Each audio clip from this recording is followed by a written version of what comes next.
last four lines of just before that.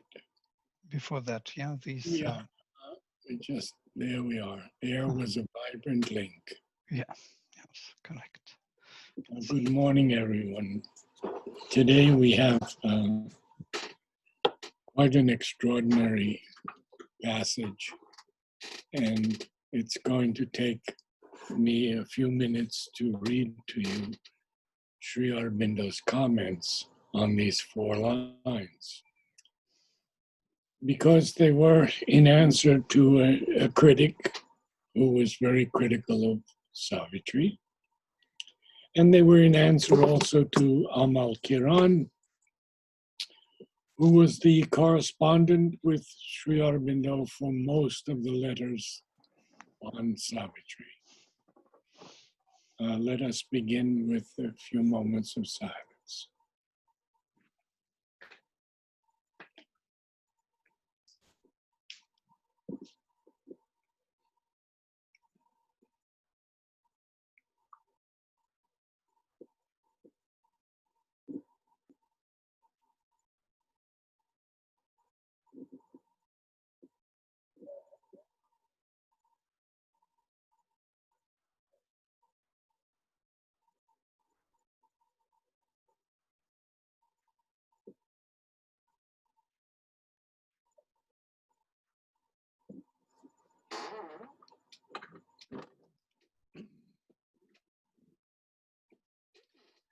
We begin with the line, air was a vibrant link between earth and heaven. The wide-winged hymn of a great priestly wind arose and failed upon the altar hills. The high boughs prayed in a revealing sky. Well, I think the best thing for me to do is to begin reading to you Sri Aurobindo's comment on all of this.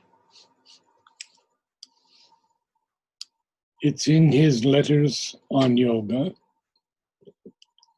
and he begins, the epithet, wide-winged, then does not belong to the wind and is not transferred from it, but is proper to the voice of the wind, which takes the form of a conscious hymn of aspiration and rises, ascending from the bosom of the great priest, as might a great winged bird released into the sky and sinks and rises again, aspires and fails, and aspires again on the altar hills.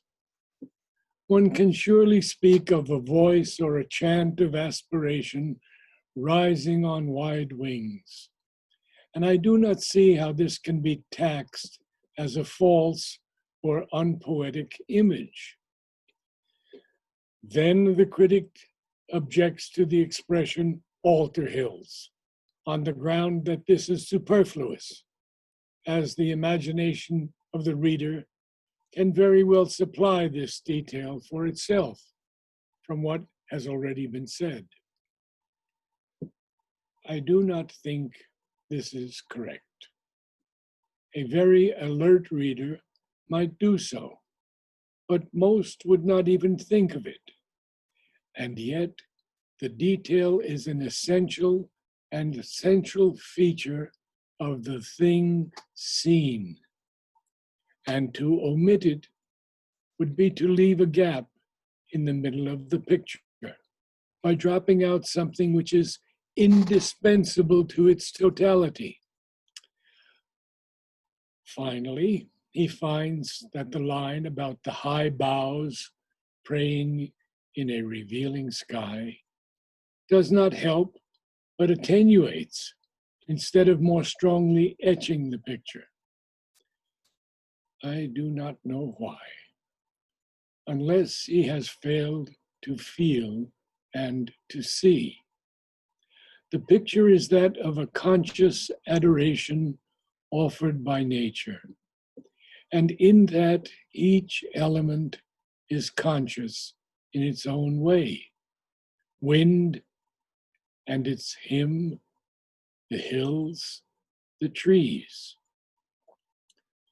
The wind is the great priest of this sacrifice of worship. His voice rises in a conscious hymn of aspiration. The hills offer themselves with the feeling of being an altar of the worship. The trees lift their high boughs towards heaven as the worshipers, silent figures of prayer. And the light of the sky into which their boughs rise reveals the beyond towards which all aspires. At any rate, this picture, or rather this part of the vision, is a complete rendering of what I saw in the light of the inspiration and the experience that came to me. I might have elaborated more details, etched out at more length, but that would have been superfluous and unnecessary. Or I might have indulged in an ampler description, but this would have been appropriate only if this part of the vision had been the whole. The last line is an expression of an experience which I often had, whether in the mountains or on the plains of Gujarat, or looking from my window in Pondicherry, not only in the dawn, but at other times. And I am unable to find any feebleness, either in the experience or the words that express it. To think that Sri Aurobindo would take so much time to explain 4 lines is extraordinary. That he would give us so much in these 4 lines that have always been so sacred to me, so deeply sacred. I'll read them again and we'll continue. Air was a vibrant link between earth and heaven. The wide-winged hymn of a great priestly wind arose and failed upon the altar hills. The high boughs prayed in a revealing sky. I think perhaps possibly that some of you have experienced the prayer of the trees in a wood or a forest. It is an extraordinary prayer of these great beings that are often inhabited by very positive vital forces, praying to the sky and lifting their boughs towards the heaven and the light. So, in these almost 10 minutes, we did 4 lines of extraordinary importance. And then he begins this passage, which is unforgettable. Can you lift the, there we are, good. Here, where our half-lit ignorance skirts the gulfs, on the dumb bosom of the ambiguous earth, here, where one knows not even the step in front, and truth as her throne on the shadowy back of doubt, on this anguished and precarious field of toil, out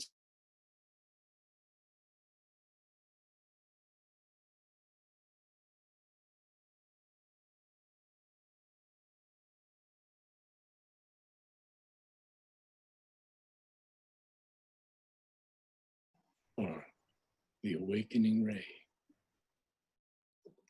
Oh, what a passage.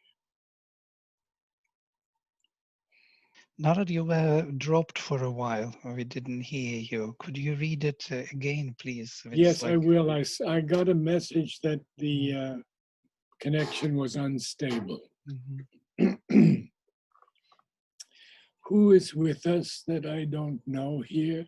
Shilpa from Ashburn, Virginia. Wonderful. Welcome to you and to, of course, Ashrini and all of you who are attending. Here, where our half-lit ignorance skirts the gulfs, on the dumb bosom of the ambiguous earth, here, where one knows not even the step in front, and truth has her throne on the shadowy back of doubt, on this anguished and precarious field of toil, outspread beneath some large, indifferent gaze, impartial witness of our joy and bale, our prostrate soil bore the awakening ray. So beautiful. Our half-lit ignorance cannot do more than just skirt the gulfs. Skirts means to go around the gulfs. And of course, dumb we always understand as silent. On the dumb bosom of the ambiguous earth. Why is it ambiguous? It's still in the formative stage. It has not yet realized the divine and the force of the divine that has informed it. And here, where we don't even know the step in front, how true that is. We don't know the step in front. We don't know the next moment of our lives. We can look back a little bit, and not too well, but we can't look forward as yet. All we can do is try to grow so that we can see that truth will no longer have her throne on this shadowy back of doubt. And now he tells us again, on this anguished and precarious field of toil, which is where we labor in our lives, this earth that is outspread beneath some large, indifferent gaze, impartial witness of our joy and our sorrow, our bale. Our prostrate soil bore the awakening ray. Well, you see, these higher beings, these gods, these divine presences, are naturally indifferent. They are impartial. They are witnesses of our joy and our bale. Some of them have agreed to take part in helping us evolve. Others remain indifferent. And through all of that,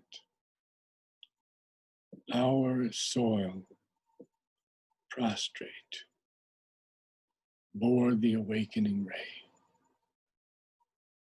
That ray of divine light penetrating through all the layers of the cosmos to touch the earth. Vladimir, would you like to say something? Actually, this prostrate soil is something really to think of. He gives it a kind of psychological treatment to the soil, so to say, because prostrate is not just spread or something. It is also kind of surrendered in a way or something. It Yes. has that connotation, at least in the usage of the word. When we prostrate ourselves before the divine, Right. It's not just something flattened. Right. It is an offering. Right. Surrendered soil. Surrender, yes, definitely. Any question? I just wanted to add to the prostrate soil, when you prep soil for planting, it's a whole fertilizing process that is incurred into it, that is part of it. So we also have to do that fermentation, that process inside of ourselves to prepare the soil. Yeah, my connection was unstable again. I didn't hear everything. Could you repeat it? The prostrate soil, it's like to prepare the soil for planting, for the plants to grow healthy. It's a whole process to prepare the soil, a whole fermentation process to prepare the soil for ready planting. Mm-hmm. There could be also a meaning of this perceptive soil, because the soil has to receive the seed, It is ready to receive the conception by the divine. It is ready to bear that awakening ray, within. It is ready to manifest the divine in its own midst, so to say. Yes. And then the necessary nutrition needs to be in the soil for the seed to be able to spread.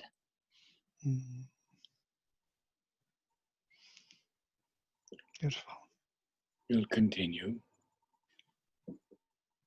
Here too, the vision and prophetic gleam lit into miracles, common, meaningless shapes.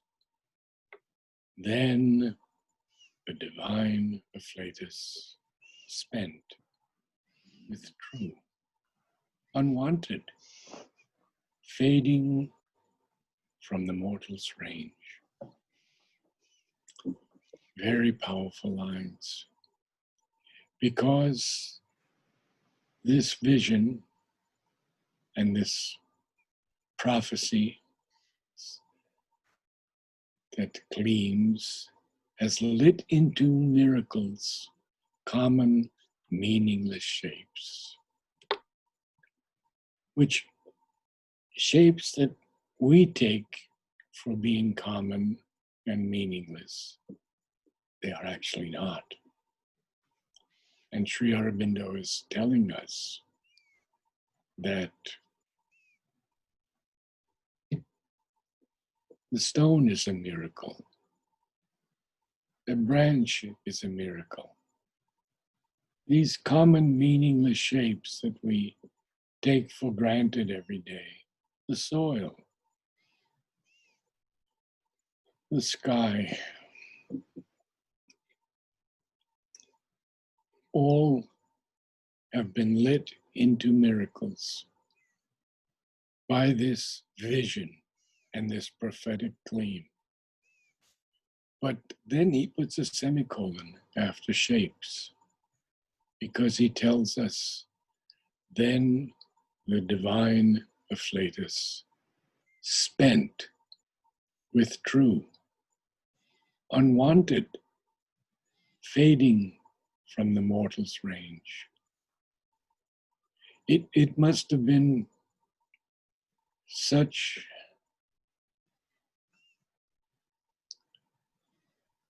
energy spent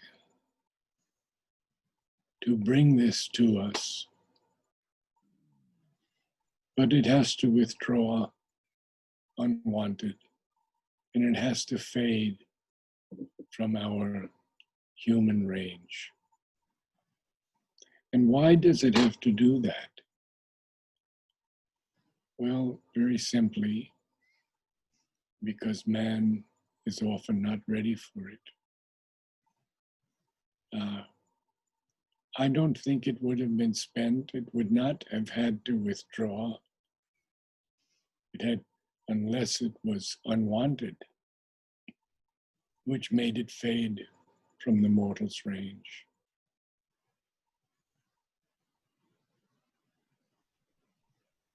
Now it is properly emplaced through the supramental. It is no longer a question of it being disappearing, unwanted, fading from the mortal's range. It is now here. But we're only on page 5 of Savitri, and we have 700 and so many pages to go till we learn much more. And then what happens? Alicia, would you like to read the next part? Sure.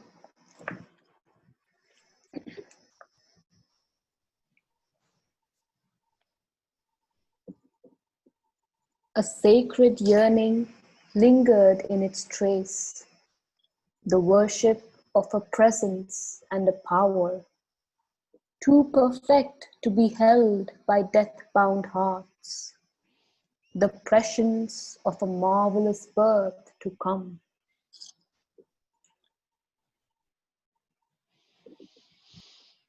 Mother says that the earth, and almost certainly some human beings, wanted this change in the earth that would make it divine.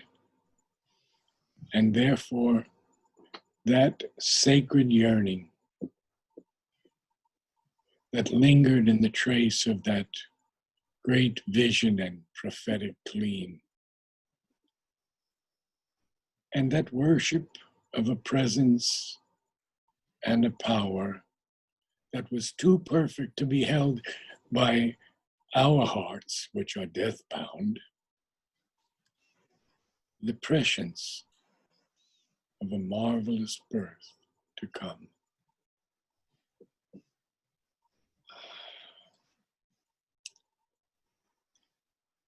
That sacred yearning is what brought Mother and Sri Aurobindo to the earth. In a long session prior to this one, I was reading with another young woman about the secret knowledge and how the divine and his creatrix play this game of evolution and descent, if you will. And we see that there is a prescience, which is a foreknowledge. There is a foreknowledge of a marvelous birth to come. That marvelous birth was the birth of Sri Aurobindo and Mother taking human form and bringing down the supramental. It was, and probably still is, too perfect to be held by death-bound hearts. But it is no longer the prescience or foreknowledge of a marvelous birth to come. That marvelous birth has come. Very small right now.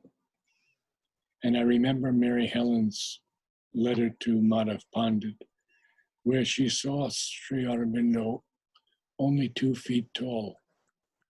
And she said, why is he so small? And Madhav wrote back to her, it's because he is working in the earth and he's making the earth consciousness grow. And as it grows, he will grow into his vast form. Anyone else like to comment or?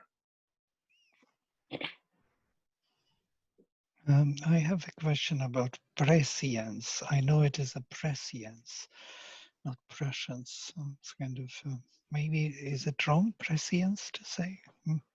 Prescience. Mm. The prescience of a marvelous birth to come. So marvelous is an anapest. The prescience of a marvelous birth to come. Mm. The foreknowledge. Yes, I understand that. Only the pronunciation is prescience or prescience. Most probably both are possible, yes.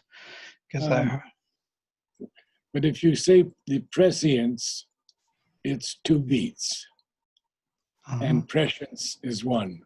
So it's the prescience of a marvelous birth to come. So I think here.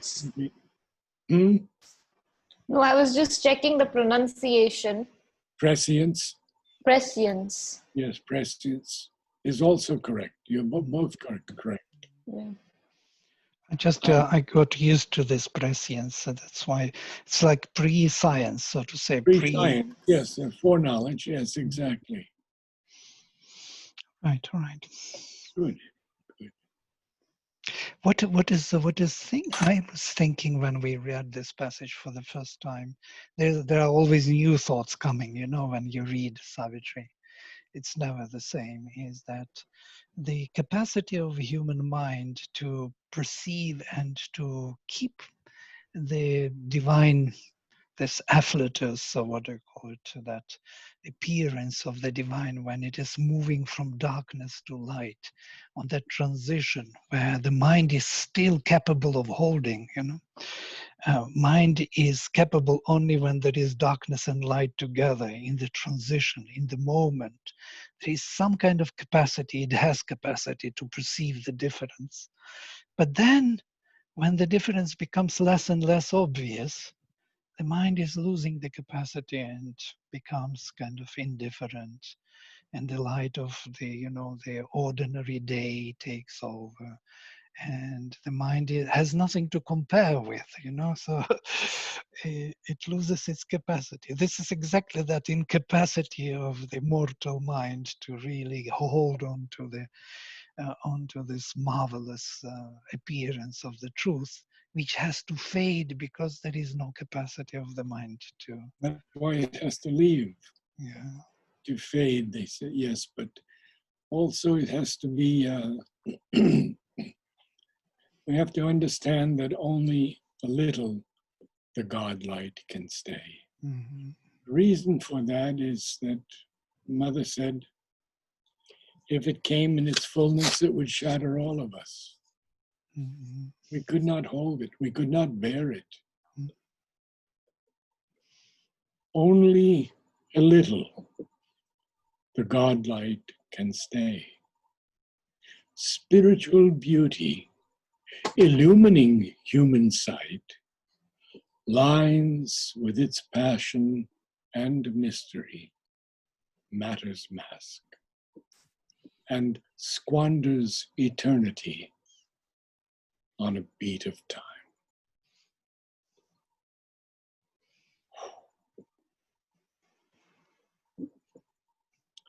So even though the God light can stay only a little, that spiritual beauty illumines us. It illumines our vision, And it lines with its passion and mystery, the mask of matter, and actually squanders eternity on a beat of time. It's so powerful that it can squander eternity on a beat of time. These are such extraordinary lines that we're in this section, where he is telling us that the spark of deity cannot stay as yet. And I'd like to read just a little bit more because we need to tie that to whatever else has come. And then he says, as when a soul draws near the sill of birth, adjoining mortal time to timelessness, a spark of deity lost in matter's crypt, its luster vanishes in the inconscient plains. That transitory glow of magic fire, so now dissolved in bright, accustomed air. The message ceased, and waned the messenger.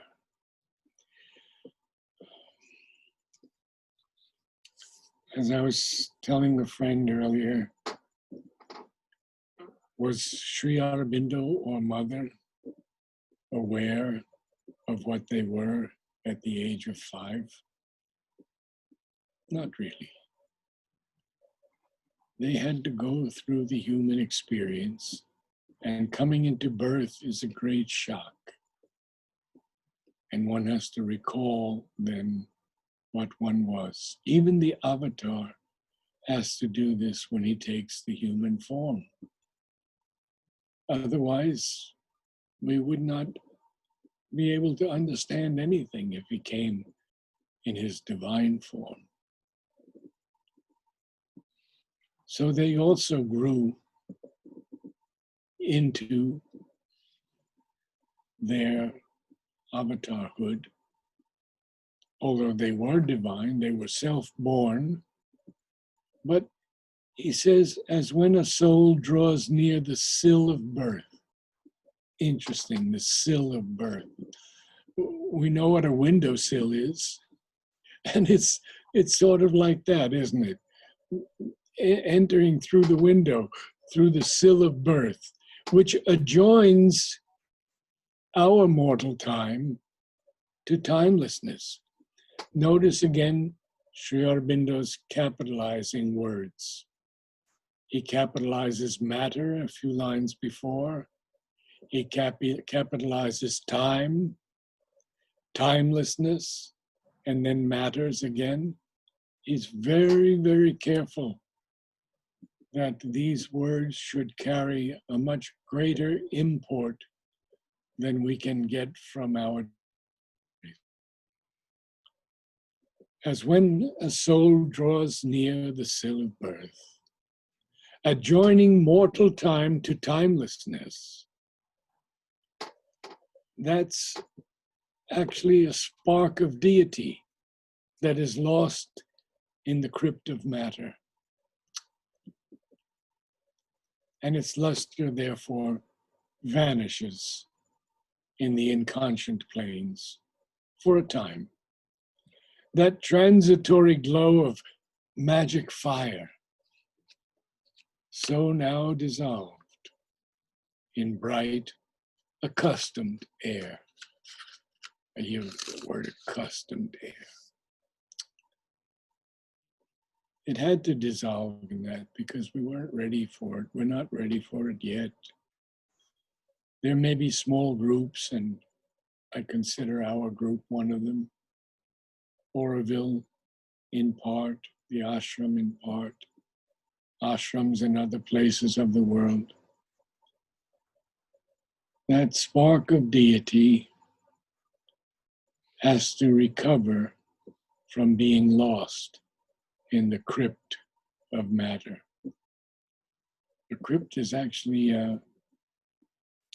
like a mausoleum, a grave, a crypt, buried in the crypt. And therefore its luster has to vanish in the inconscient planes until we can become conscious. And that transitory, it's not a full glow of magic fire. It's a transitory glow, now dissolved in bright, accustomed air.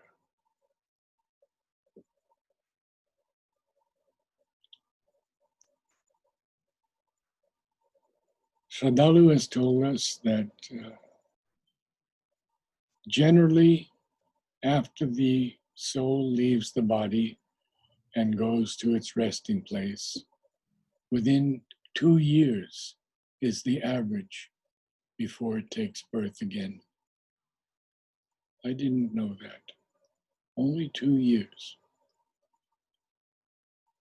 And this week I will read some words of Mother, which I hope will touch everyone very deeply. I don't know what day we're going to do that. If you're coming Tuesday, Vladimir, you'll have to decide. So,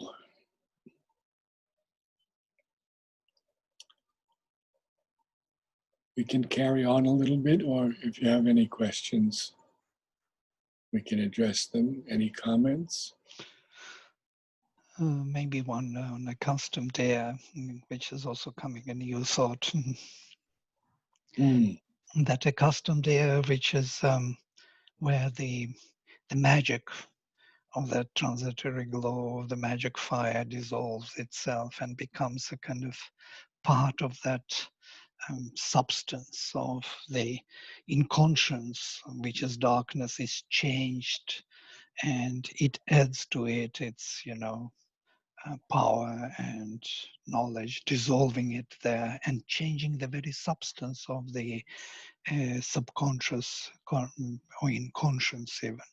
So it's a bit by bit vision of the transformation, of the sacrifice, which we all kind of contribute to this changing of this inconscience by coming here and bringing that transitory magic fire with us, connecting the timelessness to time and creating that accustomed air, which is not perceived anymore as something unique or something, No, not at all. Yes, but still it is a marvelous creation, accustomed air. It is a process of a long process of evolution which could create that accustomed air, yes, with many sacrifices. Yeah, and actually, some words about air, because we have a flower that Mother has named Miracle. But that flower has actually 2 names. She gave it a second name also. She named it Air of Oroville. So the air of Oroville is a miracle. Mm.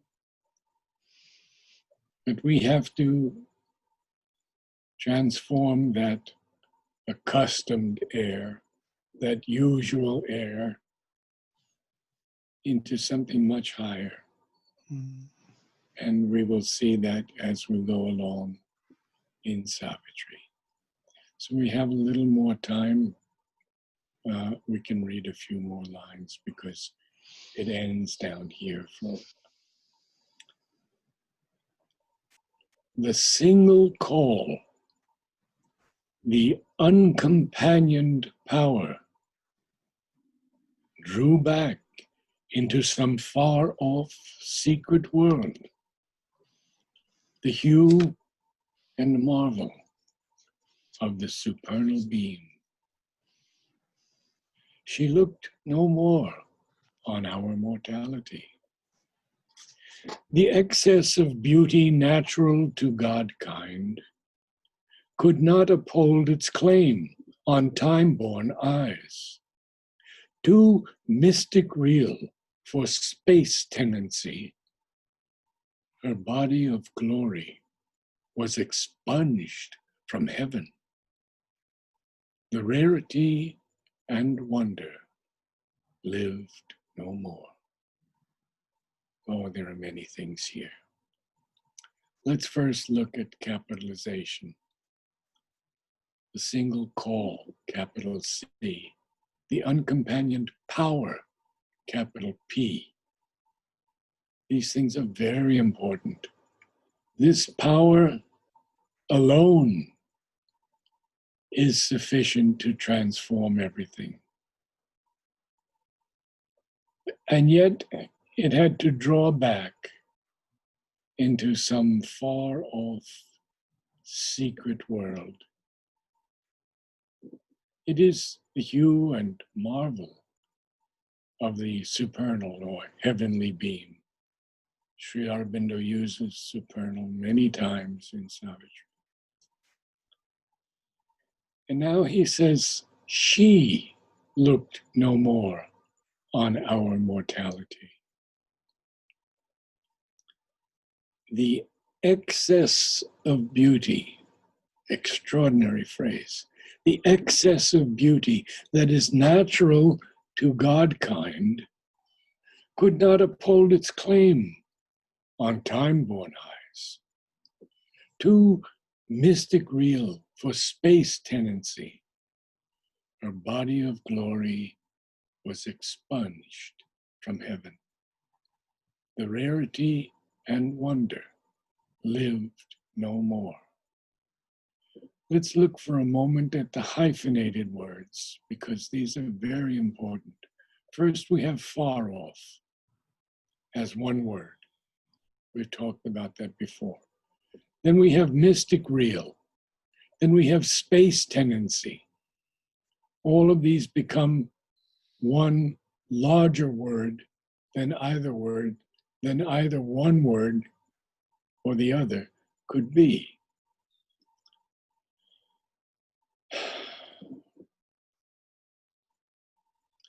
The message ceased, and waned the messenger. When something wanes, it sort of fizzles out. That single call, that uncompanioned power, that does not need a companion. It's so powerful. It drew back into some far-off secret world. You know, we have often in Savitri how the divine has to sacrifice himself. Krishna was killed. Christ was crucified. Sri Aurobindo had to put his body into the earth. So that power had to draw back into some world that was far off and secret. It was the hue and marvel of this supernal beam, this heavenly beam, but it could not look anymore on our mortality. Because the excess of beauty that is natural is another hyphenated word, to God-kind, could not uphold its claim on time-born hyphenated eyes. It was too mystic real to have a tenancy in space tenancy. And then he uses the word, her body of glory was expunged from heaven. The rarity and wonder lived no more. Why does Sri Aurobindo write her body? Vladimir? The dawn. She. Usha. Yes. The her Divine body. Mother. Yes. Yes. And it was expunged from heaven. Very interesting. To expunge something is to wipe it out. Expunged from heaven. Her body of glory. That body of glory was expunged from heaven. Very powerful and a bit disconcerting. But we will find out later that it comes back again and again and again and again. You know, traditionally it is believed that it starts with, in the Indian tradition, I mean in the Indian Vedic Yeah. religion, that the Yes. dawn comes first. Yes. And she brings these hues, magnificent hues, one after the other. There are 30 sisters which come with different hues, the change of light. And she comes to the period of light where there is neither, these hues disappear, they are no more vivid. You don't see those beautiful colors anymore.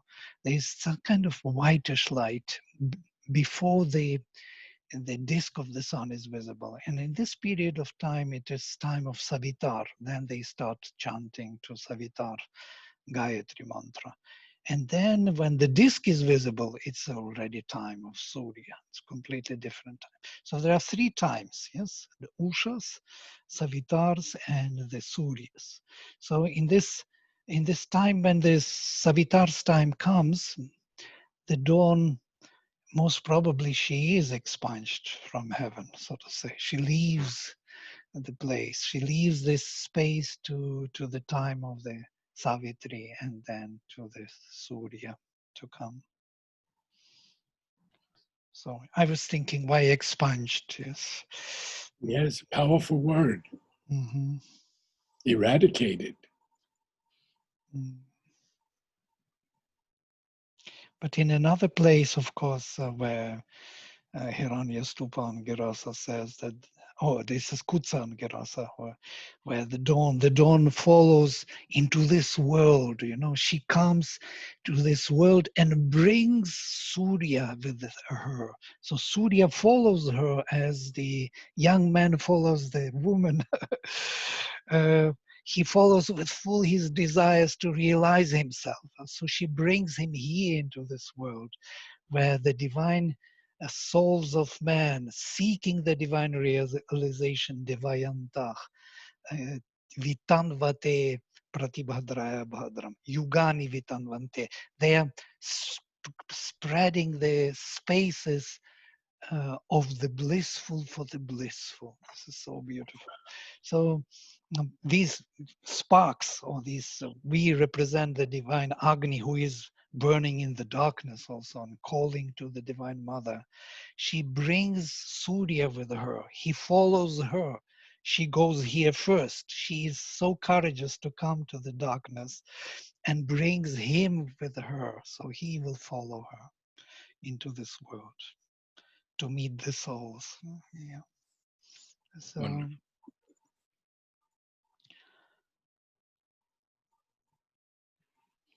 Thank you. Thank you.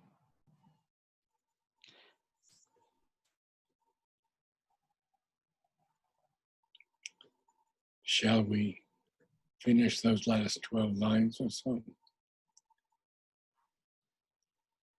Yeah. There was the common light of earthly day, affranchised from the respite of fatigue.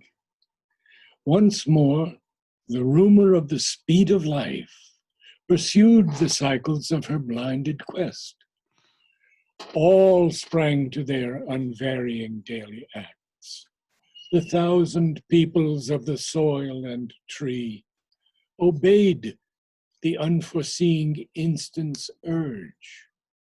And leader here, with his uncertain mind, alone who stares at the future's covered face, man lifted up the burden of his fate.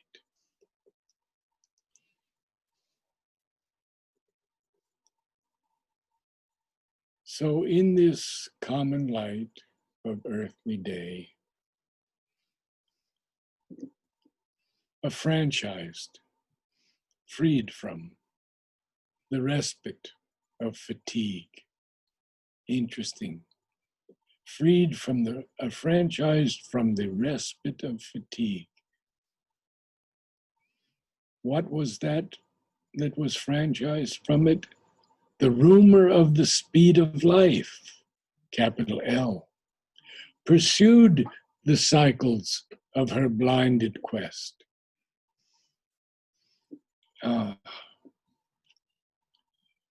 So we have the cycles of her quest, but it is still blinded. It is not quite able to see where it's going because it's a rumor of the speed of life. And then what happens? Well, everyone springs to their daily acts. And he puts it so beautifully, the 1,000 peoples of the soil and tree obeyed the unforeseen instant's urge. So they have obeyed it in some way. They're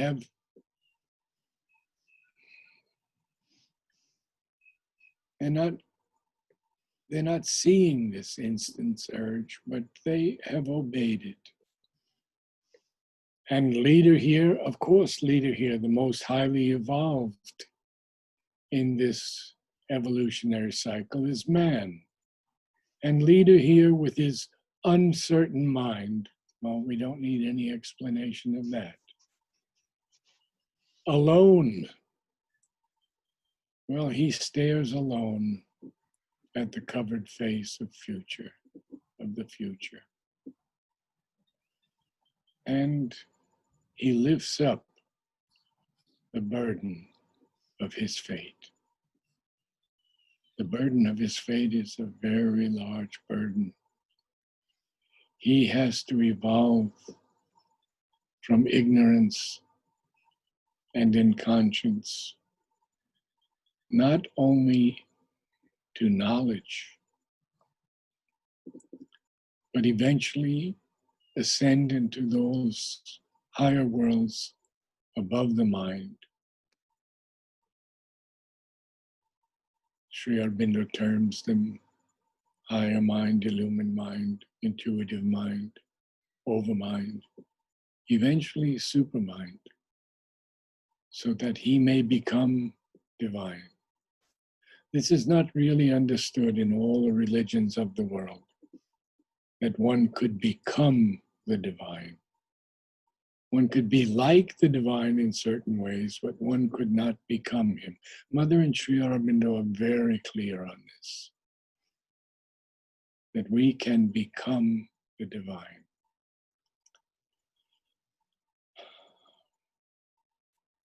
So, in this common light of the earthly day, freed from the break of fatigue, this speed of life, this rumor of the speed of life, it pursued the cycles of her blinded quest.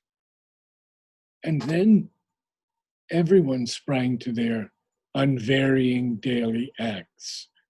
But now this is not so positive.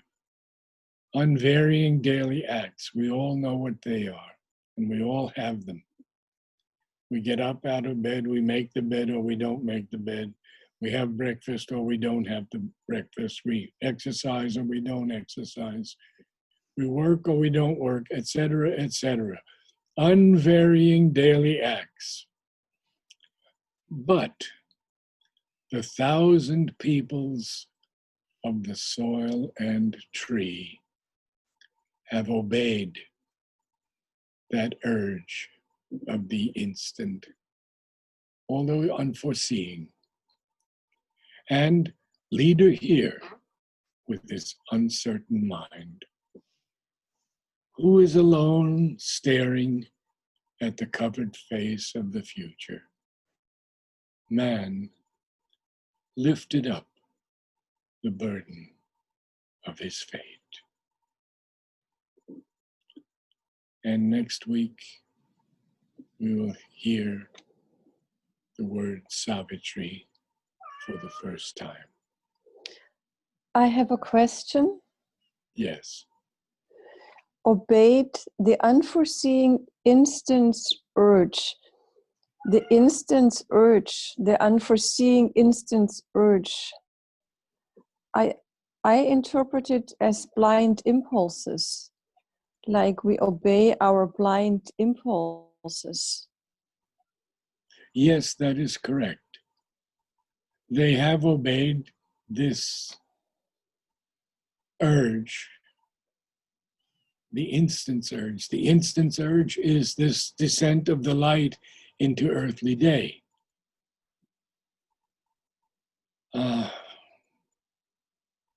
But they're unforeseen. Mm-hmm. The instant is also, the instant cannot be unforeseeing because it is a descent. So they obeyed unforeseeingly this urge of the instant. And as a result, the leader here, man, who is alone, able to stare actually at the future's covered face, lifts up the burden of his fate. It is so beautiful.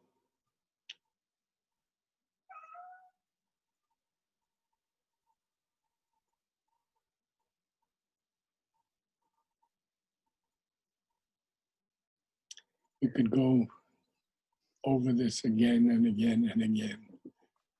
The franchise from the respite of fatigue, this rumor of the speed of life, capital L, pursued the cycles of her blinded quest. So life is attempting to progress. Even though not seeing clearly, she is pursuing these cycles, these evolutionary cycles. Anyone else? I think our time is about up. Yes. Then I'll see you next week. Thank you. Namaste.